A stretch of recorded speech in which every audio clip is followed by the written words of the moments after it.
হ্যাঁ ইয়ার দেখ, ইয়াস না আমাকে এই চকলেটটা দিয়েছে। হ্যাঁ হ্যাঁ, তো এত খুশি হইও না তুমি। প্রথমেও আমাকে ট্রাই করেছিল, আর আমি যে না বলে দিয়েছি এখনো তোকে ট্রাই করতেছে। হ্যাঁ কিন্তু আমার মনে হইতেছে এমন কিছুই না, এটাই হবে, তুই দেখে নিস। কালকে আমি বলেছিলাম না যে বই নিয়ে আসবে না তাকে আস্তে পানিশমেন্ট দিব।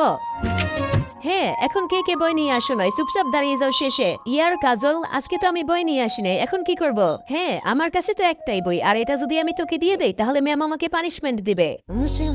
এখন কি আর করবে, দাঁড়িয়ে যা আর পানিশমেন্ট খেয়ে নে। ইয়ার শান্ত, আমার মনে হইতাছে শ্রেয়া আজকে বই নিয়ে আসতে ভুলে গেছে। হ্যাঁ আমার মনে হইতাছে আজকে তো মার খাবে। একটা কাজ করি, ওকে আমার বই দিয়ে দে, তাহলে তোর দিলে আমার জন্য ফিলিংস আসবে। হ্যাঁ ঠিকই বলেছিস, তুই দিয়ে দে।